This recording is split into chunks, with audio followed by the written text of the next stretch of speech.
नमस्कार दोस्तों, बीपीएससी अड्डा चैनल पे आप सभी का स्वागत है। दोस्तों, आज का जो ये वीडियो ये बहुत ख़ास है। ये बीपीएससी 65th मेंस पेपर से संबंधित है। अगर आप बीपीएससी मेंस पेपर लिखने जा रहे हैं तो आपको ये वीडियो ज़रूर देखनी चाहिए। और ये जो सवाल आपके सामने है ये है बिहार में जो पाश्चात्य शिक्षा का विकास हुआ, जो वेस्टर्न एजुकेशन का जो विकास हुआ, ये उससे संबंधित है। इसमें मैं क्या क्या फैक्ट्स हैं मैं आपको वो डिस्कस करके बताऊंगा।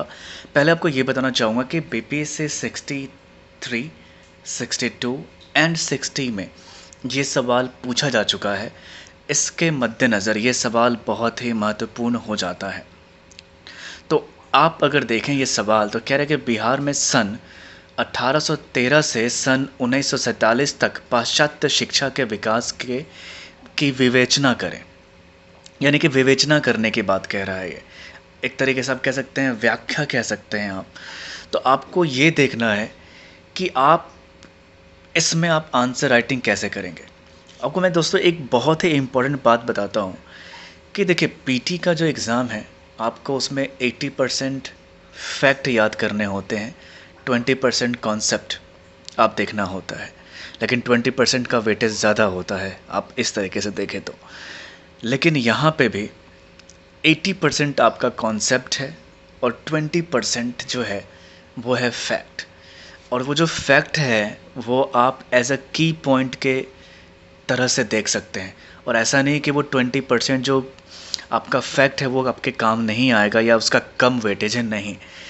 आपका जो 80% का जो कॉन्सेप्ट है उसमें एक तरीके से वो एक पिलर का काम करेगा, आपके आंसर को और फैक्ट वाइज अच्छा बनाएगा। जब जब एग्ज़ामिनर जो आंसर चेक करने वाला, कॉपी चेक करने वाला आपकी कॉपी देखेगा तो आपको अंदाज़ा लगा सकता है कि हाँ, इस स्टूडेंट के पास फैक्ट भी है। तो 80% कॉन्सेप्ट पे ज़्यादा फोकस पहले हमें इसलिए देना है क्योंकि देखिए ये है मेंस का पेपर। आपको क्या लिखना है ये पता है, कैसे लिखना है ये ज़रूरी है। और ये तभी हो पाएगा जब हम स्ट्रैटेजी के ऊपर ध्यान दें। और मैं आपको दोस्तों बताऊंगा आगे चल के कि आप कैसे एक किसी भी बीपीएससी 65th हो या कोई भी मेंस का पेपर हो बीपीएससी का, उसके ऊपर अगर आपको कमांड करना है, मैं आपको जो तरीका बताऊंगा उसके बाद आप ज़िंदगी भर नहीं भूलेंगे। आप जब आंसर लिखने बैठेंगे वहाँ पे तो आपको सोचना नहीं पड़ेगा ना फैक्ट के बारे में ना कॉन्सेप्ट के बारे में। यूं चुटकियों में आपके दिमाग में चीज़ें आती जाएंगी और आप लिखना शुरू करेंगे। तो दोस्तों, हम मेंस का पेपर कैसे लिखें इसके ऊपर जब बात आती है तो इसके ऊपर मैं एक जो सजेशन दूंगा वो कि कोई भी मेंस का पेपर हो, इसी सवाल से मैं एग्जांपल के तौर पर अगर आपको बताऊं तो इसे आप क्वेश्चन समझिए ही मत। जी हाँ, आप इसे सोचिए कि ये जो घटना है इसमें आप शामिल हैं। आप मान लीजिए कि आपके दादा परदादा जो भी थे वो प्राचीन काल में थे, तो उनकी पढ़ाई लिखाई कैसी हुई होगी, वो आपके सामने कैसी भाषा बोलते थे, उनके भाषा में तीखापन, उनके भाषा में जो सहजता थी या वो देसीपन था वो कैसा था। जब आपने पढ़ना शुरू किया आपके सामने सिलेबस चेंज हुए, काफ़ी सारी चीज़ें, नई नई चीज़ें आई, वो देखी। लेकिन आपके समय में भी अगर आप कंपेयर करें अपने आप को कि देश गुलाम था उस समय, आपको पता है कि 1757 से लेके 1857 तक कंपनी का शासन था हमारे पूरे देश में। फिर 1857 से लेके 1947 तक ब्रिटिश ताज का शासन था।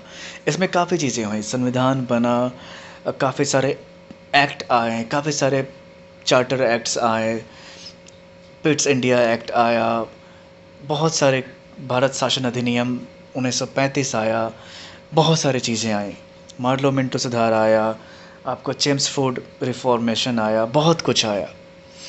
तो आप सोचिए कि आप उस कहानी के एक पात्र हैं, तब आप इस कॉन्सेप्ट को सही से समझ पाएंगे।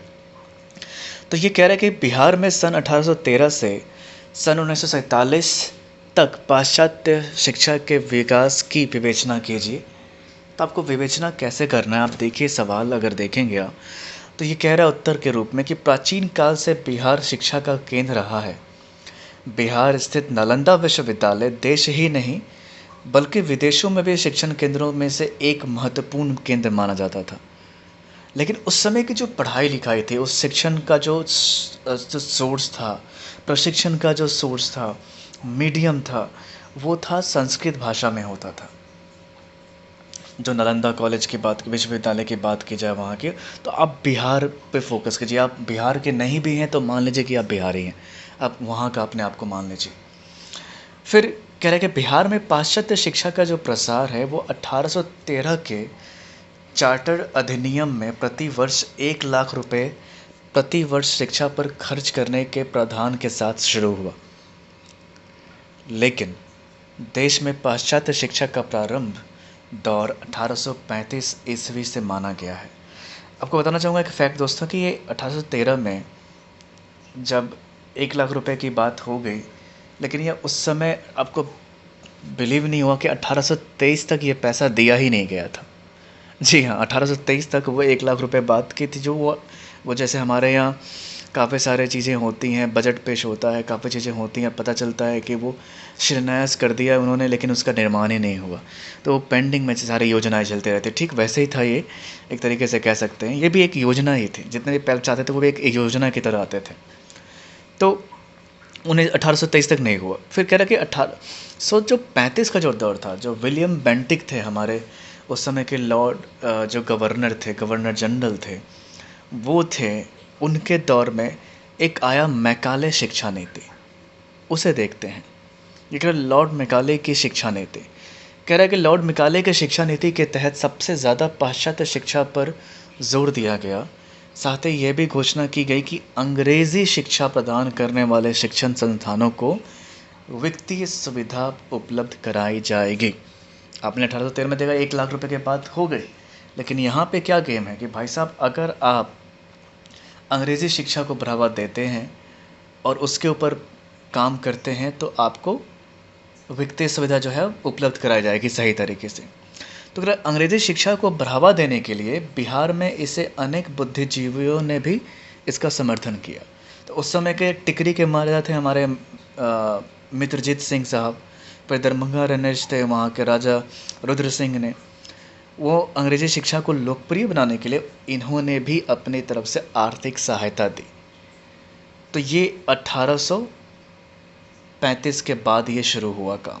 फिर देखिए आप, अब इसके ऊपर बात आता है जब आप आंसर लिखेंगे, तो जब आप आंसर लिखेंगे तो आपने एक बैकग्राउंड तैयार कर दिया, ये वाला प्राचीन काल वाला, फिर ये वाला बिहार में 1813 के बाद जो है, फिर लॉर्ड मैकाले की शिक्षा नीति आपने पॉइंट में दे दिया।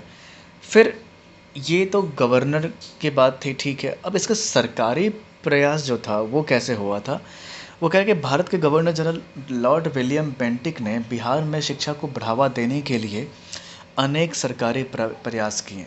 जैसे कि 1835 में अंग्रेज़ी शिक्षा के लिए पूर्णिया एक डिस्ट्रिक्ट है, ये पूर्वी बिहार का एक क्षेत्र है, और 1838 में बिहार शरीफ और 1840 में भागलपुर में अंग्रेज़ी विद्यालयों की स्थापना की गई। तो दोस्तों ये जो फैक्ट है आप याद रख सकते हैं, यही फैक्ट की बात कर रहा था मैं। 80% कॉन्सेप्ट के अलावा जो फैक्ट है, ये जब आप फैक्ट डालेंगे कि सरकारी प्रयास में क्या क्या किया गया, तो आपका आंसर जो है वो और स्ट्रांग हो जाएगा। फिर कह रहे कि भागलपुर में सैनिकों के बच्चों के लिए भागलपुर हिल स्कूल की स्थापना की गई। तो देखिए सैनिक स्कूल आप जो देखते हैं, ये कह सकते हैं बैकग्राउंड कह सकते हैं आपकी अंग्रेज़ों के समय से कह सकते हैं। अंग्रेज़ जितने भी थे, जिनमें जितने सैनिक थे उनके बच्चे भी थे यहाँ पे, पढ़ाई वो भी उनको भी करना था पढ़ाई, जो कर्मचारी थे उनको भी पढ़ाई करना था। तो वो कहाँ पे जाते, इंग्लैंड थोड़ी पढ़ते। तो यहाँ पे हिल स्कूल की शुरुआत की गई और वहाँ पे की गई। तो वैसे तो सरकारी प्रयासों के बावजूद बिहार में पाश्चात्य शिक्षा का प्रसार और इसका लाभ बिहार के निवासियों को सही ढंग से नहीं मिल पाया। और इसके मुख्य कारण क्या थे, तो पॉइंट में लिख देंगे कि बिहार के निवासियों में अज्ञानता और रूढ़िवादी दृष्टिकोण, जिसके कारण अपने आप को आधुनिक शिक्षा से दूर रखा। देखिए ये आलोचना वाली बात नहीं है कि जैसे कि बैकग्राउंड में आपने देखा कि प्राचीन काल से संस्कृत विद्यालयों की स्थापना, संस्कृत माध्यम था पढ़ाई का, क्षेत्रीय भाषाएं होते थे। तो अपने आप को एक तरीके से आप कह सकते हैं कि इन्होंने अपने आप को वेस्टर्न कल्चर से दूर रखा। ये बेवकूफ़ वाली बात नहीं है। फिर कह रहा है कि बिहार का बंगाल में होना और ज़्यादातर शिक्षण संस्थाओं का सीमित क्षेत्रों में होना। मैं आपको बताता हूँ कि उस समय बिहार, बंगाल और उड़ीसा तीनों एक थे। 3 प्रेसिडेंसी थी, अब बंगाल, मद्रास, बम्बई, पूरे इंडिया में। वहाँ का जो बंगाल का गवर्नर था बंगाल का, मद्रास का और वो वहाँ का। बाद में जब वॉरेन हेस्टिंग बंगाल के जो गवर्नर जनरल बने थे तो वो तीनों क्षेत्रों के हो गए थे, मद्रास और मुंबई वाले उसके अंतर्गत। खैर उस पर हम नहीं जाएंगे। और उसी समय एक तरीके से आप कह सकते हैं वॉरेन हेस्टिंग ने 1784 में उस समय एक मदरसे की स्थापना की थी बंगाल के अंदर ही। तो वहाँ से बैकग्राउंड शुरू हो गया था वहाँ पे, आप कह सकते हैं। खैर, तो मैं इसलिए कह रहा था कि जब 1854 में एक चार्ल्स फूड डिस्पैच आया था, तो 1854 में जब ये आया था उस समय बंगाल, मद्रास और बम्बई 3 प्रेसिडेंसी में जो एक तरीके से आप कह सकते हैं उसी समय विश्वविद्यालय की जो थी स्थापना की गई थी वहाँ पे। तो ये एक दौर था वहाँ पे। अब बात आती है बिहार की, तो ये कह रहे हैं बिहार का बंगाल में होना। देखिए बिहार, बंगाल, उड़ीसा, आप 3 स्टेट को आप जब मैप में आप देखेंगे तो ये बहुत ही बड़ा है। तो बिहार का पश्चिमी क्षेत्र या कह सकते हैं बंगाल का पश्चिमी क्षेत्र और पूर्वी बंगाल, तो पूर्वी बंगाल में भाषा क्या थी? बंगाली। फिर बिहार के बाद आप कह सकते हैं वहाँ पे भोजपुरी, अंगिका, जो भी भाषाएं, क्षेत्रीय भाषाएं थी वो तो थी। और मेन एक कारण क्या था कि जो उस समय की राजधानी थी अंग्रेज़ों की वो कहाँ पे थी? कलकत्ता में। सारा जो ऑफिशियल काम था वो कहाँ से शुरू होता था? बंगाल से, और वो भी कलकत्ता से। तो एक तरीके से आप कह सकते हैं कि वो कहीं ना कहीं कटा हुआ था इन सब चीज़ों से बिहार। फिर कहते हैं कि 1896 तक बिहार में मेडिकल कॉलेज और इंजीनियरिंग कॉलेज की पढ़ाई का कोई भी संस्थान नहीं था। और उस समय के कलकत्ता के मेडिकल और इंजीनियरिंग कॉलेज में जो थे वहाँ पे बिहारियों को स्कॉलरशिप नहीं मिलता था। सोचिए वहाँ पे भी बायर्स की भूमिका थी। तो जैसे मैंने बताया कि उस समय कलकत्ता में था, तो यहाँ के जो बिहारी छात्र थे जितने भी पढ़ने वाले उनको स्कॉलरशिप नहीं मिलता था। फिर कह कि इसके साथ ही बिहार में शिक्षा और सरकारी नौकरियों में बिहारी लोगों से भेदभाव किया जाता था। यहाँ पर भी आपने एक रीज़न देख लिया।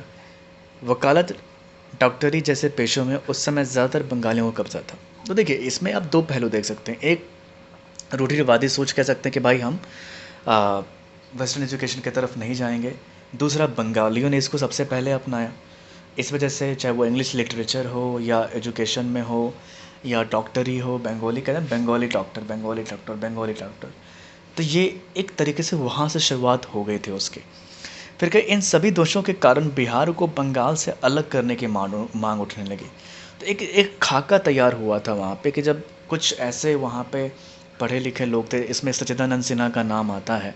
जब ये इंग्लैंड गए थे बैरिस्ट्री की पढ़ाई करने तो बहुत ही उनको उपहास का मतलब सामना करना पड़ा था कि बिहार का अपना अस्तित्व क्या है, कुछ नहीं है। तो वो जब वहाँ से 2 साल में वापस लौटे तो कह रहे हैं कि बंगाल से बिहार को अलग करने की मांग उठने लगी। तो क्या सच्चिदानंद सिन्हा हो गए, अनुग्रह नारायण सिंह हो गए, राय बहादुर, कृष्ण सहाय, हसन इमाम आदि जैसे प्रतिवादी नेताओं ने अहम भूमिका निभाई। तो देखिए ये भी की पॉइंट्स हैं कि एक आपने बैकग्राउंड तैयार किया कि भाई अगर शिक्षा वहाँ पे नहीं पहुँचा तो उस पर क्या असर पड़ा उसके लिए। तो आपने वो दिखा दिया कि इन दोषों के कारण बिहार को बंगाल से अलग करने के मान उठने लगे। फिर क्या कहता है कि इस तरह बिहार 1912 तक बंगाल का हिस्सा रहा। बिहार में आधुनिक शिक्षा के अभाव में बंगाल और बिहार के भौगोलिक पृष्ठभूमि का अलग होना भी माना जाता है। साथ ही देश की राजधानी का उस समय कलकत्ता में होना और ब्रिटिश हुकूमत का संचालन केंद्र भी वहीं होना। जैसे थोड़ी देर पहले मैंने आपको बताया कि सारे जो कामकाज थे वो कलकत्ता से होता था और पृष्ठभूमि थी और ऑब्वियसली कलकत्ता राजधानी थी, तो सारा जो कामकाज था वो वहीं पे होता था। तो ये भी बहुत बड़ा रीज़न था। खैर, जो नेताओं ने भूमिका निभाई वहाँ पे, जो प्रतिवादी नेताओं जो थे वहाँ के, उन्होंने अहम भूमिका निभाई और 1912 तक ये चलता रहा। एक तरीके से आप कह सकते हैं अंदर ही अंदर आंदोलन के तौर पे कह सकते हैं आप, ठीक है। तो उसमें ये हुआ। अब बात आई उसके बाद देखते हैं कह रहे कि 1900, अब उसके ऊपर अटक नहीं जाना आपको, वहाँ पे आपको वहीं पे नहीं रहना, आपको आगे बढ़ना, आपको क्योंकि विवेचना की बात कर रहा है। तो आप सिर्फ वहीं तक अटके रहेंगे अगर 1813 तक में ही, तो आप 1947 तक कैसे पहुंच पाएंगे, आपको वो भी दिखाना है अपने कम शब्दों में। तो खैर 1917 में पटना विश्वविद्यालय की स्थापना से ही बिहार में उच्च शिक्षा का मार्ग प्रशस्त हुआ। ये पीटी में भी क्वेश्चन आता है कि भाई साहब पटना विश्वविद्यालय की स्थापना कब हुई थी? 1917 में हुई थी। फिर 1921 में बिहार विधानसभा द्वारा एक प्रस्ताव पारित कर आयुर्वेदिक शिक्षा प्रणाली प्रारंभ की गई। तो जो आयुर्वेदिक की पढ़ाई है वो भी प्रारंभ शुरू की गई। फिर 1925 में प्रिंस ऑफ मेडिकल कॉलेज की स्थापना की गई, जो अब पटना मेडिकल कॉलेज के नाम से जाना जाता है। तो आपने एक दिखा दिया 1917, फिर 1925, फिर कह रहा कि पाश्चात्य शिक्षा को गति देने के लिए बिहार में 1938 में बेसिक एजुकेशन बोर्ड की स्थापना की गई। 1940 में दरभंगा मेडिकल कॉलेज की स्थापना की गई और साथ ही साथ पटना कॉलेज से पृथक कर पटना साइंस कॉलेज की स्थापना की गई। जो लोग बिहार से उनको पता है कि पटना कॉलेज और पटना साइंस कॉलेज दोनों एक थे, तो पटना और पटना साइंस कॉलेज को अलग कर दिया गया, जहाँ पे एक में सिर्फ साइंस की पढ़ाई की जाने लगी। फिर क्या प्रारंभ में बिहार में पाश्चात्य शिक्षा का विकास बहुत धीमी गति से हुआ। बिहार के लोग अपनी रूढ़िवादी सोच के कारण इसका विरोध करते। अब यहाँ पे आप क्लोजिंग करने जा रहे हैं अपने आंसर को, जिससे बिहार आधुनिक शिक्षा के विकास के मामले में पिछड़ता रहा। लेकिन कुछ समय बाद बिहार में बुद्धिजीवियों के आगमन होने से तथा 1912 में बिहार का बंगाल से अलग होने इसके विस्तार के साथ ही इसकी गति भी पकड़ी गई। तो दोस्तों, जब लोगों ने बातचीत छेड़ी, उसके बाद 1912 में पीछे पड़ गए थे सच्चिदानंद सिन्हा ऐसे लोग कि भाई हम अलग करना ही है, तो अलग किया। फिर वहाँ से कह रहा है कि इसके साथ रफ्तार पकड़ी। फिर कह रहा है कि निसंदेह आधुनिक शिक्षा का प्रसार राज्य के सभी भागों में धीरे धीरे हुआ। ऐसा नहीं कि बिहार ही ऐसा क्षेत्र, पूरे इंडिया में धीरे धीरे हुआ, क्योंकि जितनी भी शिक्षा नीति थी अंग्रेज़ों की, उसमें काफ़ी चीज़ें हुई। चार्ल्स वुड का डिस्पैच आया था, उसके बाद आपको हंटर शिक्षा आयोग आया था 1882 से 83 में। फिर काफ़ी सारे असमानताएं थी, कुछ विवाद भी थे, कुछ कि भाई ऐसा होना चाहिए वैसा नहीं होना चाहिए। फिर भारतीय विश्वविद्यालय अधिनियम 1904 आया। फिर सैडलर विश्वविद्यालय आयोग 1917 में 17 और 19 में आया था, जब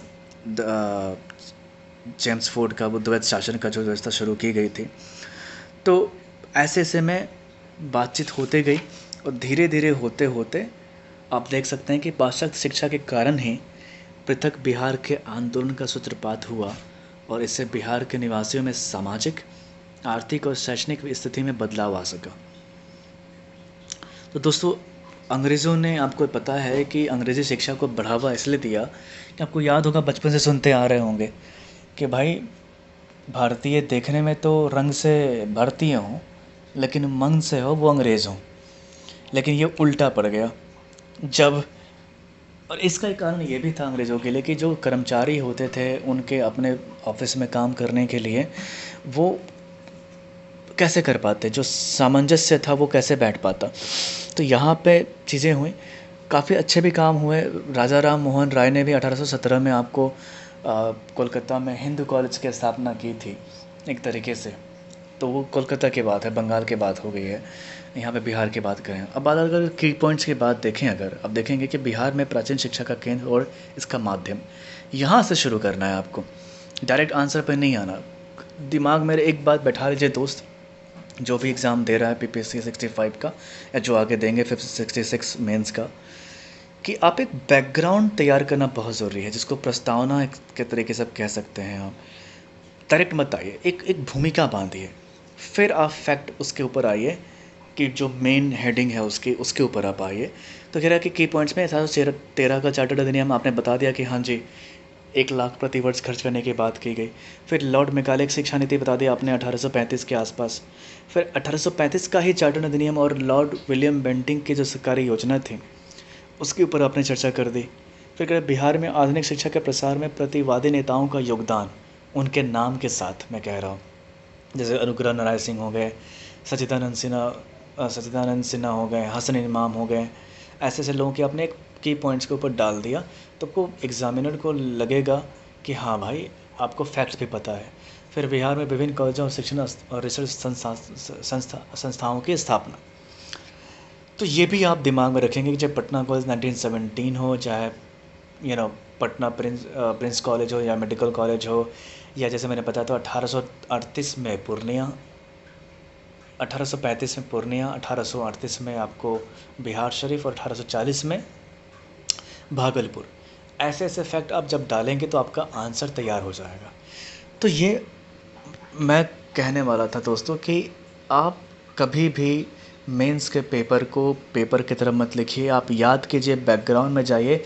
जब 7th 8th और 9th में जो हिंदी मीडियम के छात्र जब आपको शॉर्ट क्वेश्चन, दीर्घ उत्तरीय और लघु उत्तरीय प्रश्न लिखने को बोला जाता था तो आप कितनी आसानी से लिख लेते थे, अब लिख लेते थे बड़ी आसानी से। आप इस चीज़ को, इस पॉजिटिविटी के साथ में दिमाग में रखा, आपको याद नहीं रखना है, इसको दिमाग में रखिए, आपको समझना है।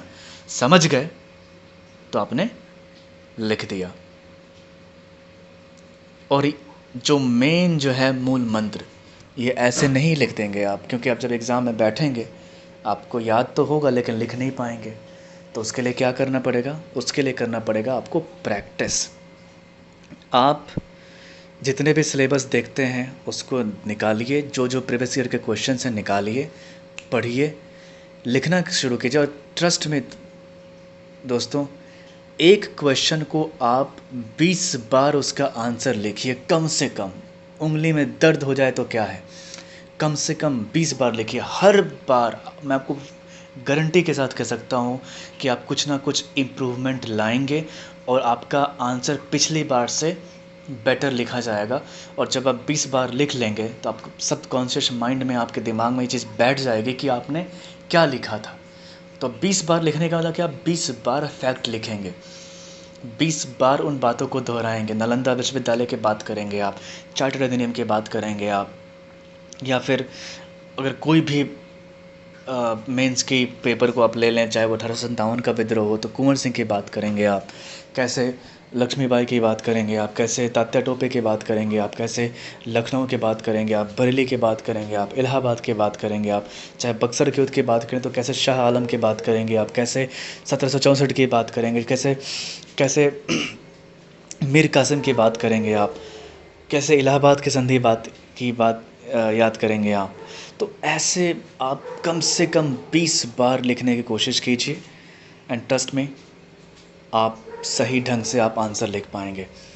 दोस्तों, अगर आप नए हैं हमारे चैनल पे तो इस चैनल को सब्सक्राइब कीजिए, और आपको अगर पसंद आए फैक्ट तब भी इसको लाइक कीजिए और शेयर कीजिए। और अपना जो कमेंट है, आप फीडबैक जो है, उसको फीडबैक जो है ऐसे छुपा के मत रखिए, कमेंट में लिख के शेयर कीजिए और बताइए कि अगर आपको कौन से टॉपिक पे वीडियो चाहिए, ताकि मैं आपको उस टॉपिक पे वीडियो बना के, चाहे वो पॉलिटी से हो चाहे वो हिस्ट्री से हो, मैं आपको PPSC 65th मेंस के लिए बना के डालूँगा। और दोस्तों, मैं आपको बताना चाहूँगा एक बहुत ज़रूरी बात, मैं जॉब करता हूँ गूगल में और मुझे बहुत कम समय मिल पाता है वीडियो बनाने का। मुझे पढ़ने का शौक़ है, पढ़ाने का शौक़ है, मैं बना रहा हूँ वीडियो। जिस दिन मेरे चैनल पे 1 लाख सब्सक्राइबर हो गए, उस दिन मैं गूगल की जॉब छोड़ के फुल टाइम अपने इस चैनल पे काम करके आपके लिए काम करना शुरू करूँगा मैं।